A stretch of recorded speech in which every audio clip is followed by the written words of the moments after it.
Bismillahirrahmanirrahim. Assalamualaikum warahmatullahi wabarakatuh. Selamat datang di mata kuliah statistika ataupun statistika bisnis 1 di pertemuan ketiga. Seperti sudah dijelaskan di awal bahwa pertemuan ketiga ini kita akan membahas tentang distribusi frekuensi. Apa itu distribusi frekuensi? Distribusi frekuensi ini merupakan salah satu bentuk tabel. Jadi data disusun ke dalam kelas-kelas tertentu di mana setiap individu atau item hanya termasuk ke dalam salah satu kelas tertentu saja. Nah, jadi distribusi frekuensi ini tabel yang berisikan kelas-kelas interval beserta dengan frekuensinya atau beserta dengan banyaknya item tersebut. Kemudian ada beberapa istilah dalam distribusi frekuensi. Yang pertama ada yang namanya jumlah kelas. Kemudian yang kedua ada yang namanya selang kelas atau lebar kelas atau panjang kelas. Kemudian di mana dalam panjang kelas tersebut ada yang namanya LCL, lower class limit atau kita sebut batas bawah begitu. Kemudian ada juga upper class limit atau batas atas. Kemudian ada juga lower class boundaries atau ujung batas bawah dan ada juga yang namanya ujung batas atas. Nanti untuk beda-bedanya akan dijelaskan di slide berikutnya. Kemudian yang ketiga ada juga yang namanya nilai tengah atau MI atau XI. Nah, begitu. Bagaimana cara mencari nilai tengahnya? Yaitu dengan menjumlahkan batas bawah dengan batas atas, kemudian dibagi dua. Kemudian yang keempat ada yang namanya frekuensi. Frekuensi itu banyaknya. Nanti juga ada juga yang namanya frekuensi absolut atau jumlahnya, jumlah realnya berapa. Kemudian ada yang namanya juga frekuensi relatif, yaitu dalam bentuk persen. Baik, kita lanjutkan. Nah, ini contoh dari distribusi frekuensi. Ini contohnya judulnya adalah nilai UTS Statistika Mahasiswa. Nah, ini kelas nilai. Nah, ini kelas nilai. Nah, ini yang namanya kelas 1, 2, 3, 4, 5, 6, 7. Jadi, di contoh yang ini ada 7 kelas ya. Dari kelas 30 sampai 39 ini dia adalah kelas pertama, sampai dengan 90 sampai dengan 99 ini dia adalah kelas ketujuhnya begitu. Nah, ini banyaknya mahasiswa, ini frekuensinya ada berapa? Kalau arti banyak mahasiswanya ada 5 di kelas pertama, artinya di antara rentang nilai 30 sampai 39 ada 5 orang begitu. Ini sumbernya merupakan data pribadi. Nah, ini bentuk tabel distribusi frekuensi secara umumnya ya. Ada kelasnya, ada berapa banyak begitu, kemudian selang kelasnya yang tadi sudah Ibu jelaskan. LCL itu berarti ada batas bawah, kemudian ini sampai dengan batas atasnya, kemudian batas kelasnya ada ujung batas bawah sampai dengan ujung batas atas, kemudian ada yang namanya titik tengah, diperoleh dari batas bawah ditambah batas atas dibagi 2, kemudian frekuensinya ada yang absolut, ya berarti yang benar-benar asli yang tadi banyaknya mahasiswanya, kemudian jumlah totalnya ada berapa, sedangkan yang frekuensi relatif dari jumlah absolut ini diubah ke dalam bentuk persen. Nah, ini dari tabel yang tadi sudah kita peroleh. Nilai UTS Statistika Mahasiswa tadi sudah dijelaskan ya bahwa dalam contoh soal yang ini terdapat 7 kelas. 1, 2, 3, 4, 5, 6, 7. Kemudian bilangan 30, 40, 50 dan seterusnya. Nah, ini 30, 40, 50, kemudian betul 60, 70, 80 dan 90. Ini namanya batas bawah kelas. Sedangkan 39, 49, 59, 69, 79, 89, dan 99 namanya adalah batas atas kelas. Kemudian ada juga tadi disebutkan ada yang namanya titik tengah kelas. Nah, bagaimana cara menghitungnya? Misalkan kita akan menghitung titik tengah kelas pertama. Kelas pertama itu berarti rentangnya antara 30 sampai dengan 39, betul. Nah, untuk mencari titik tengahnya berapa nih untuk kelas pertama? Kita jumlahkan 30 ditambah dengan 39, kemudian disamadengankan ya dalam perhitungan kalkulatornya, lalu dibagi dengan 2. Maka hasilnya adalah 34,5. Jadi untuk kelas pertama ini, titik tengahnya adalah 34,5. Kelas yang kedua, silakan dihitung berapa? 44,5 dan seterusnya. Jadi nanti silakan buat catatannya masing-masing ya untuk mengisi titik tengahnya. Kemudian ada juga yang namanya dengan panjang kelas atau P. Diperoleh dari, nah ada 3 pilihan, silakan kalian cek. Untuk yang pertama misalkan nih, panjang kelas diperoleh dari selisih 2 batas bawah yang berurutan. Misalkan kita akan menggunakan batas bawah kelas pertama dan kelas kedua, jadi harus berurutan ya. Jadi 1 ke 2 atau 2 ke 3 atau 3 ke 4 dan seterusnya. Tapi tidak boleh dari 1 ke 3 gitu. Tidak boleh ya karena ada 2 yang terlewati. Nah, ini misalkan kita mau ambil dari kelas pertama dan kelas kedua. Ini batas bawahnya berarti 30 dan 40.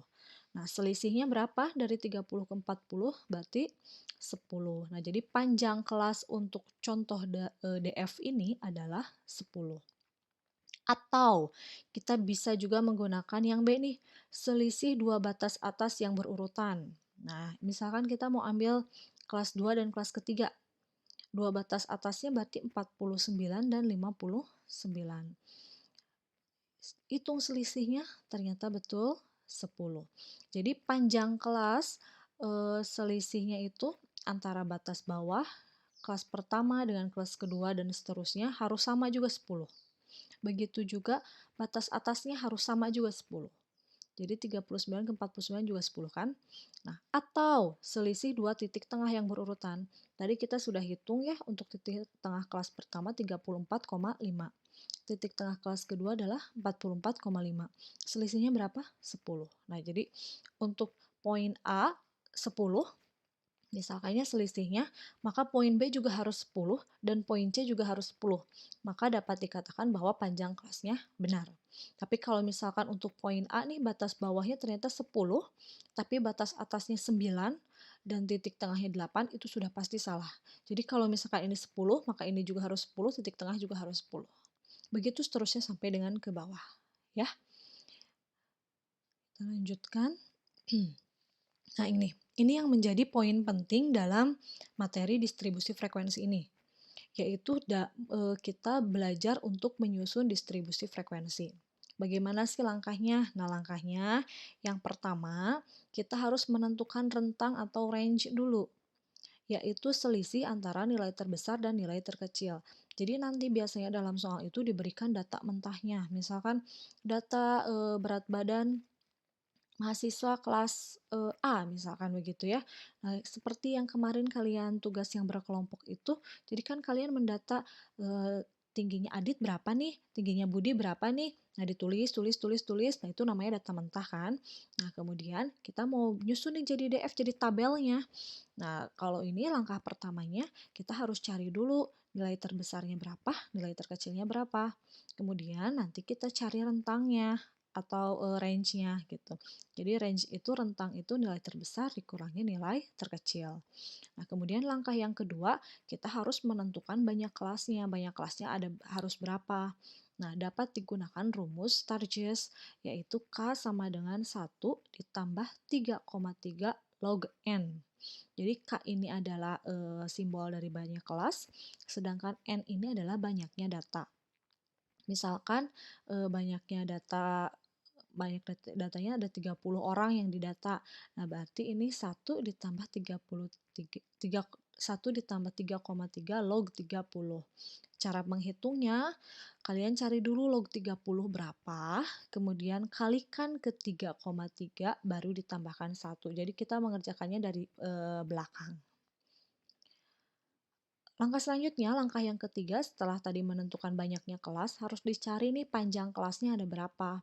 Nah, panjang kelas itu simbolnya adalah P, rumusnya adalah rentang dibagi dengan banyaknya kelas. Kemudian yang keempat, kita akan menentukan batas-batas kelas. Nah, sebagai batas bawah kelas pertama dapat digunakan nilai terkecil atau yang lebih kecil dari nilai tersebut.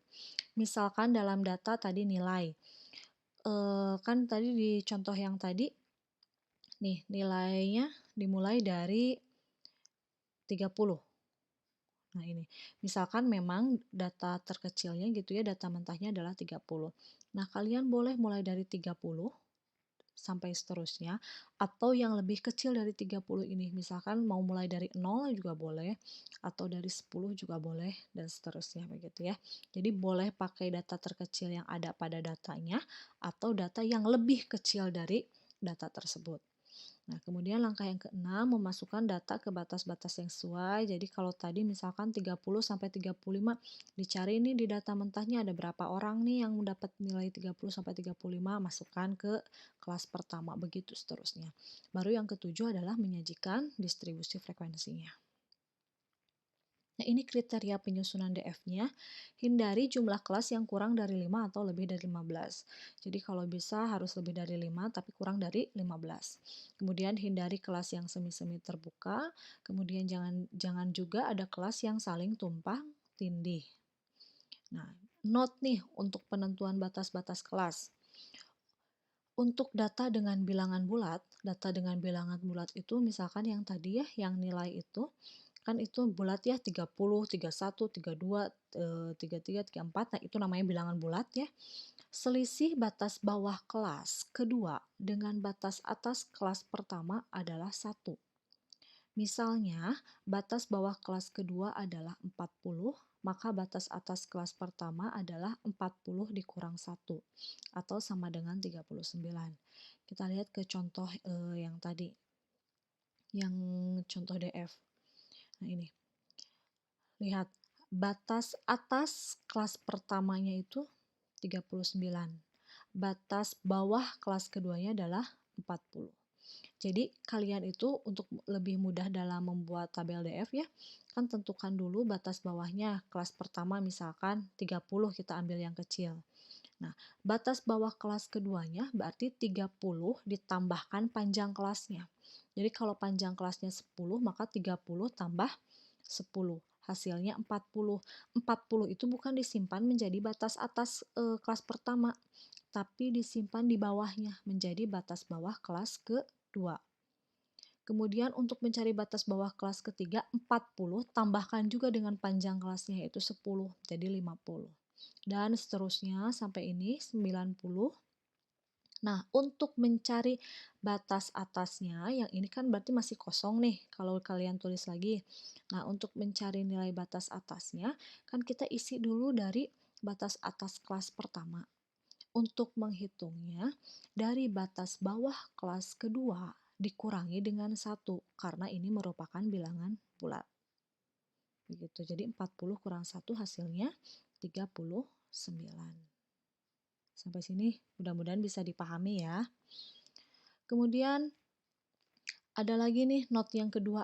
Tapi kalau misalkan datanya dengan bilangan satu angka di belakang koma. Jadi kan kita datanya tidak mungkin terus-terusan bulat begitu ya. Ada kalanya mungkin bilangan data mentah yang disajikan itu ada satu angka di belakang koma, kekomaan gitu ya. Bilangan desimal begitu. Misalkan nih ceritanya tentang berat bayi gitu, berat balita. Nah, misalkan ya bilangannya tersebut desimal. Nah, maka selisih batas bawah kelas kedua dengan kelas pertamanya adalah 0,1. Jadi misalkan batas bawah kelas keduanya adalah dimulai dari 12,5 nih untuk batas bawah kelas keduanya, maka batas atas kelas pertamanya 12,5 dikurangi 0,1. Hasilnya adalah 12,4. Begitu juga seterusnya. Nah, kalau misalkan untuk data dengan bilangan 2 angka di belakang koma, maka selisihnya, nah ini mohon maaf ya, ada kesalahan penulisan, harusnya berarti dikurangi dengan 0,01, betul sekali. Jadi misalkan batas bawah kelas keduanya adalah 12,50. Ini, maka batas atas kelas pertamanya adalah 12,50 dikurangi 0,01 sama dengan 12,49. Begitu juga seterusnya kalau ada 3 angka di belakang koma berarti 0,001, begitu dan seterusnya. Bisa dipahami ya sampai sini? Nah, selanjutnya tadi sudah disebutkan ada juga yang namanya distribusi frekuensi relatif atau yang berbentuk persentase. Nah, frekuensi kelas dapat diubah menjadi frekuensi relatif untuk menunjukkan persentase banyaknya pengamatan yang masuk ke masing-masing kelas. Cara menghitungnya, frekuensi relatif itu sama dengan frekuensi kelas ke I. Jadi kalau misalkan kita mau cari frekuensi relatif kelas pertama. Nah, berarti frekuensi kelas pertama dibagi dengan banyaknya data, totalnya data ada berapa, kemudian dikali dengan 100. Ini persennya dalam perhitungan kalkulator jangan ditulis persennya, udah aja dikali 100. Nanti dituliskan di bukunya baru pakai persen. Begitu. Nah, kemudian ada lagi nih dari frekuensi kumulatif itu ada juga nih. Kemudian ada lagi yang namanya distribusi frekuensi kumulatif. Kalau tadi relatif, kalau sekarang kumulatif. Kumulatif itu kan akumulasi dari penjumlahan begitu ya. Nah, ada dua macam nih, ada yang namanya kurang dari, ada juga yang namanya lebih dari. Nah, dari distribusi ini dapat diketahui berapa banyak pengamatan yang kurang dari bilangan tertentu. Kemudian distribusi ini disusun dari kelas pertama hingga kelas terakhir. Bagian yang digunakan pada kolom pertama adalah ujung bawah kelas. Jadi untuk distribusi frekuensi kumulatif ini yang digunakannya adalah ujung bawah kelasnya. Kemudian dalam hal ini diperlukan penambahan suatu baris, maksudnya kalau misalkan awalnya ada 7 kelas, maka untuk menentukan distribusi frekuensi kumulatif ada tambahannya, jadi 7 tambah 1, jadi ada 8 kelas begitu. Kemudian frekuensi setiap kelas dijumlahkan dari kelas pertama sampai dengan kelas terakhir. Ini untuk yang kurang dari. Kalau yang lebih dari ini serupa, hanya bedanya ini di yang poin akhir ya. Frekuensi setiap kelas dijumlahkan dimulai dari kelas terakhir hingga kelas pertama. Jadi bertukar begitu. Nanti untuk lebih jelasnya di itu ya, di contohnya. Nah, ini note juga nih untuk penentuan ujung batas bawah dan ujung batas atas kelas seperti yang digunakan untuk distribusi frekuensi kumulatif ini. Untuk data dengan bilangan bulat sama dengan yang tadi ya, penentuan ujung batas bawahnya dengan mengurangi 0,5. Sedangkan untuk ujung batas atasnya ditambahkan 0,5. Contohnya nih, batas kelasnya adalah rentangnya dari 20 sampai dengan 30. Maka yang namanya ujung batas bawah, yang ini berarti yang 20, berarti 20 dikurangi 0,5, yaitu 19,5. Dan ujung batas atasnya 30 ditambah 0,5. Sedangkan untuk data dengan bilangan satu angka di belakang koma, nah ini dikurangi atau ditambahnya dengan 0,05. Untuk dua data dengan dua angka di belakang koma, dikurangi atau ditambahnya dengan 0,005. Sampai sini bisa dipahami mudah-mudahan, tapi kalau tidak silakan boleh ditanyakan. Nah, kemudian ada juga yang namanya jenis-jenis grafik distribusi frekuensi. Ada 3 macam, ada histogram, ada poligon, ada juga ogive. Nah, yang biasanya digunakan untuk distribusi frekuensi sendiri, yang umumnya adalah histogram dan poligon, sedangkan ogive ini digunakan untuk distribusi frekuensi yang kumulatif, begitu. Nah, ini pengertiannya ya. Histogram itu merupakan diagram batang yang tidak memiliki jarak. Jadi jaraknya itu 0 antara batang satu dengan batang yang lainnya. Nah, kemudian poligon frekuensi ini serupa dengan diagram garis, namun menghubungkan titik-titik yang dibentuk oleh pertemuan antara titik tengah dan frekuensi kelas. Jadi histogram poligon ini biasanya digambarkan secara menyatu. Jadi kalau histogram tadi berupa diagram batangnya, maka poligonnya berupa diagram garisnya, tapi menyatu dalam satu dalam satu diagram, satu grafik begitu. Nah, sedangkan OGIF adalah grafik yang digambarkan berdasarkan data yang sudah disusun dalam bentuk tabel distribusi frekuensi kumulatif. Nih tadi Ibu sudah bilang ya. Nah, untuk data yang diambil dari distribusi frekuensi kumulatif kurang dari, maka OGIF-nya adalah OGIF positif, sedangkan data yang disusun dalam bentuk tabel frekuensi kumulatif lebih dari, grafiknya berupa OGIF negatif. Nah, ini contohnya, nah ini untuk histogram poligon. Nah, ini histogram ini yang diagram batang nempel ini. Kemudian poligonnya adalah ini, apa namanya, seperti diagram garisnya.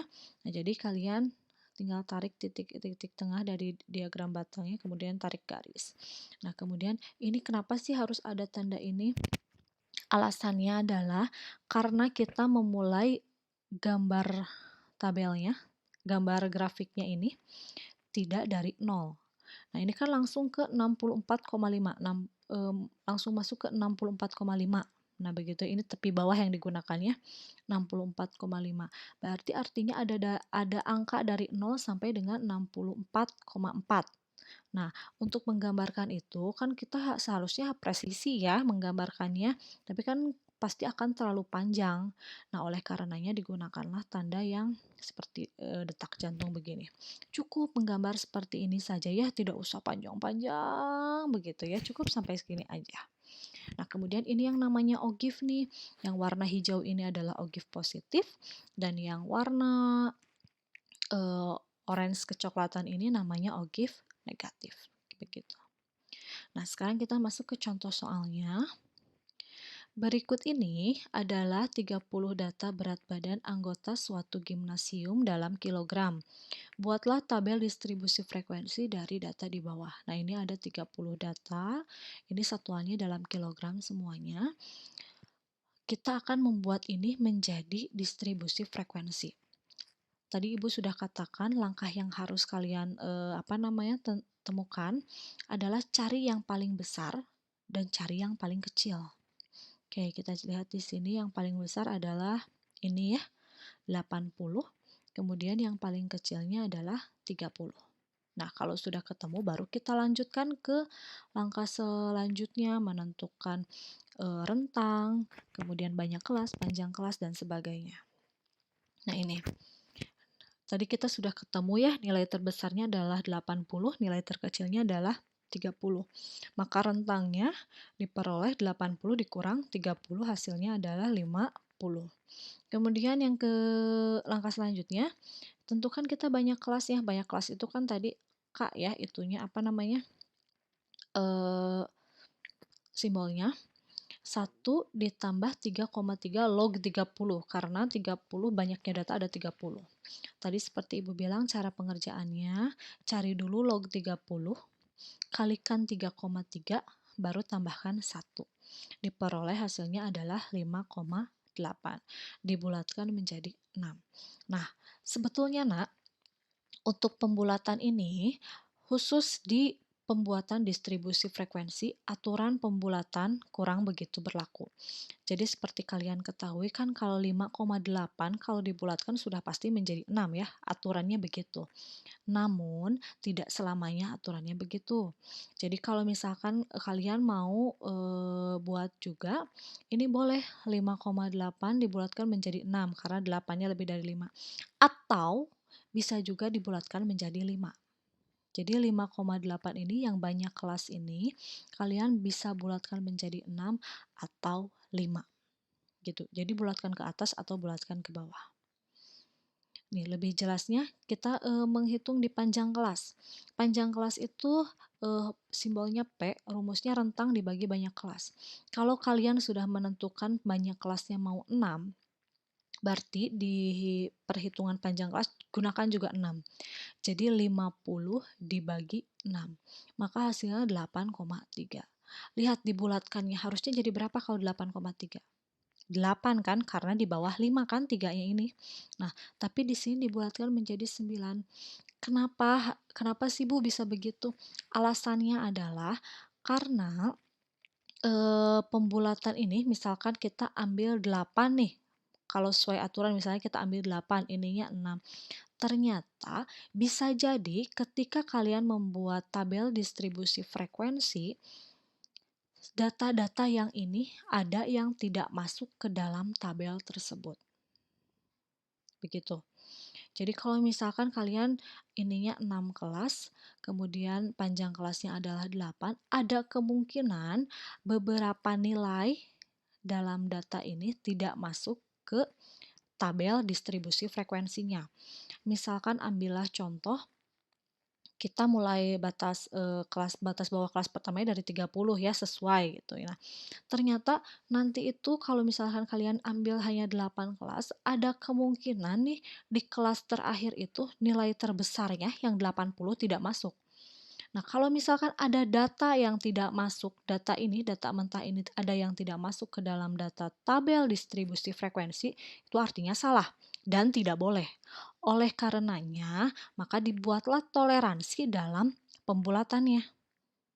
Nah, jadi yang tadi seharusnya menurut aturan panjang kelasnya adalah 8, kita ambil 9. Agar semua data dalam data mentah masuk ke dalam tabel distribusi frekuensi. Sampai sini paham ya?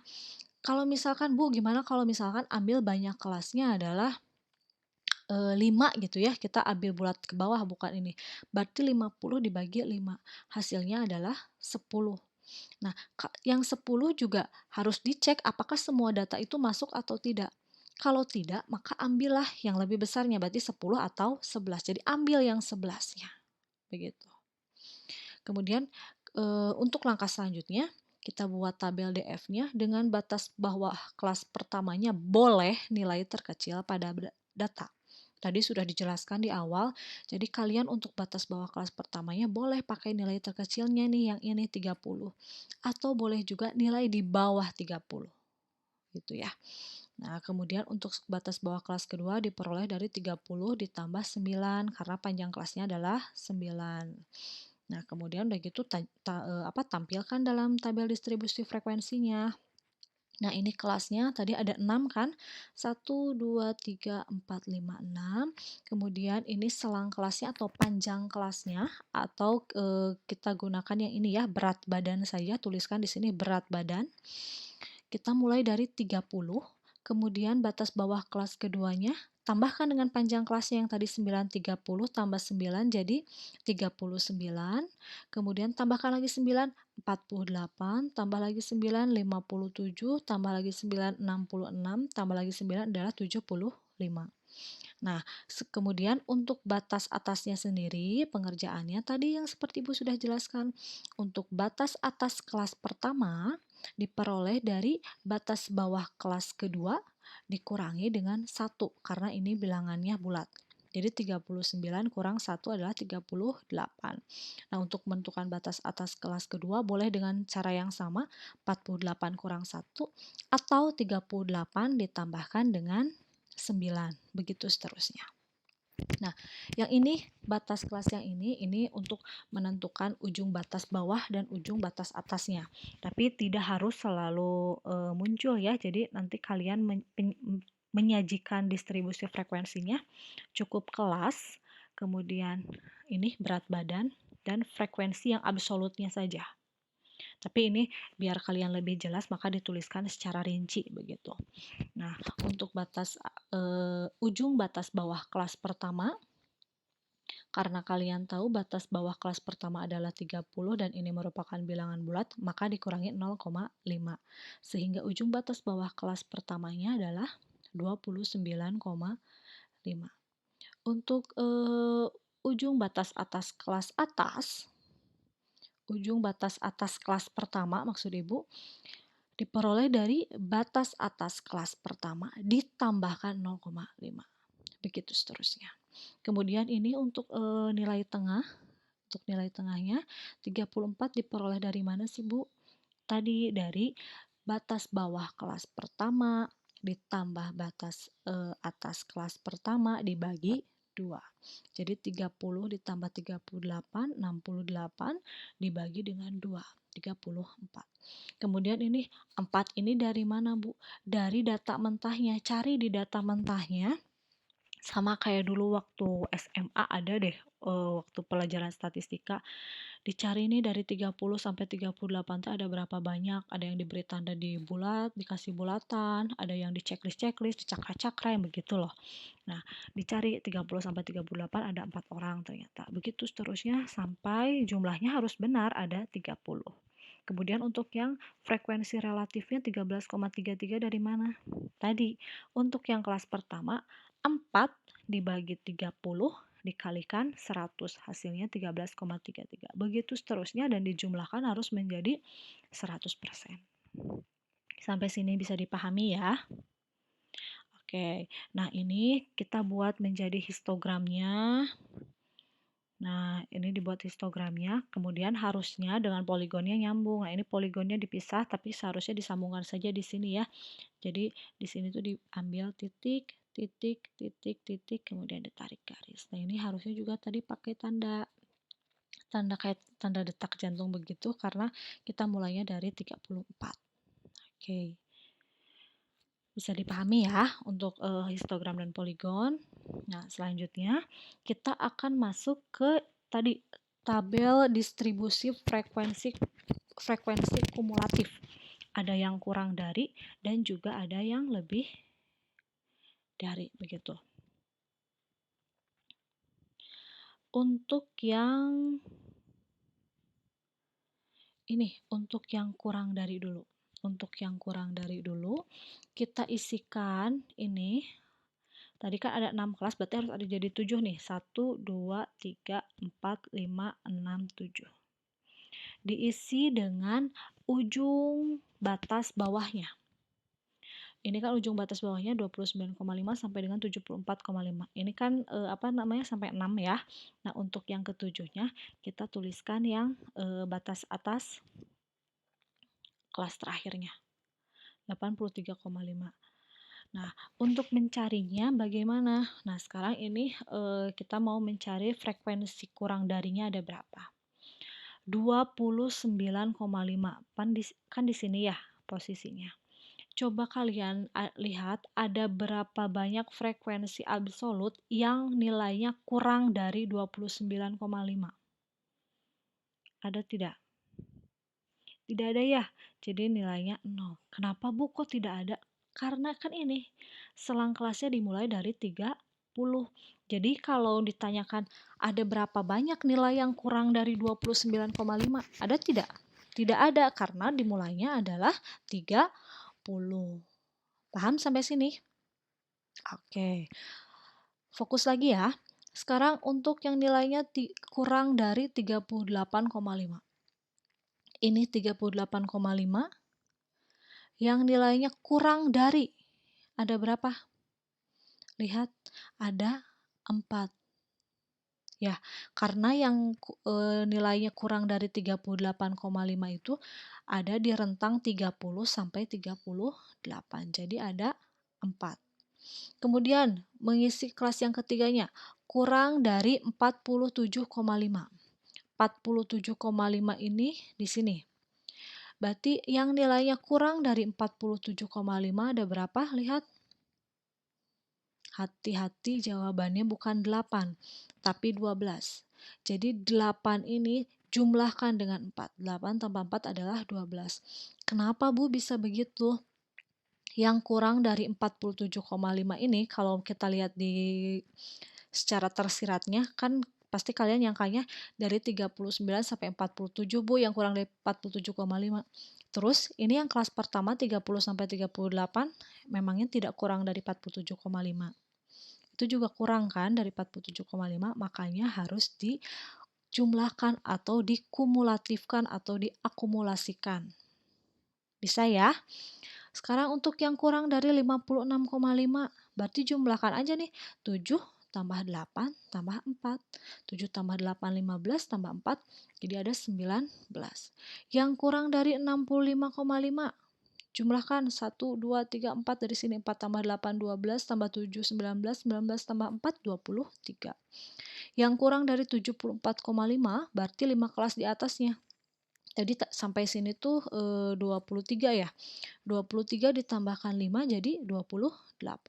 Yang kurang dari 83,5 berarti semuanya. Ya, karena kan nilai maksimum di sininya 83, berarti yang kurang dari 83,5 ini semuanya. Tinggal jumlahin semuanya, berarti hasilnya adalah 30. Untuk frekuensi relatif sama dengan yang tadi cara perhitungannya ya. Jadi 4/30 dikali 100, begitu seterusnya. Bisa dipahami untuk tabel distribusi frekuensi kumulatif kurang dari? Oke, kalau sudah kita masuk ke distribusi frekuensi kumulatif lebih dari. Oke, untuk yang lebih dari ini pengisian kelasnya sama dengan yang kurang dari, dimulai dari 29,5 sampai 83,5. Hanya hati-hati dalam pengisian frekuensi absolutnya. Hati-hati, frekuensi absolutnya bukan kebalikan dari yang kumulatif ini, dari yang kurang dari. Kita harus lihat dulu dari awal. Untuk yang lebih dari 29,5, lihat di selang kelas ini yang nilainya lebih dari 29,5. Semuanya ya, berarti artinya 30. Kemudian yang nilainya lebih dari 38,5, ini nih, 38,5 kan di sini, berarti yang nilainya lebih dari 38,5. Berarti yang termasuk lebih dari 38,5 ini adalah frekuensi absolut yang ada di kelas kedua, ketiga, keempat, kelima, dan keenam. Jadi jumlahkan ini frekuensi absolutnya atau 30 dikurangi 4. Jadi hasilnya 26. Untuk yang lebih dari 47,5, tadi 30 dikurang 4 kan 26, kurang lagi dengan yang mana? Nah, dengan yang kelas ke ini. Jadi 30 kurang 4, 26, 26 kurang 8, 18. Sampai sini udah 18 nih. Yang lebih dari 56,5, berarti kurangnya lagi dengan 7. 18 kurang 7 adalah 11. Begitu seterusnya, sampai diperoleh hasil akhirnya adalah 0. Bisa dipahami sampai sini? Oke, nah ini tadi sudah disebutkan kalau untuk distribusi frekuensi kumulatif dia berupa ogive. Nah ini yang warna pink ini untuk yang kurang dari ogive positif, kemudian yang warna birunya lebih dari ogive negatif. Nah ini latihannya untuk dikerjakan hari ini. Ada 40 perusahaan nasional. Silakan, ini ada pertanyaannya untuk latihan hari ini, dan ini untuk PR dikumpulkan minggu depan. Oke, terima kasih atas perhatiannya. Kalau ada yang mau ditanyakan, silakan boleh ditanyakan. Wassalamualaikum warahmatullahi wabarakatuh.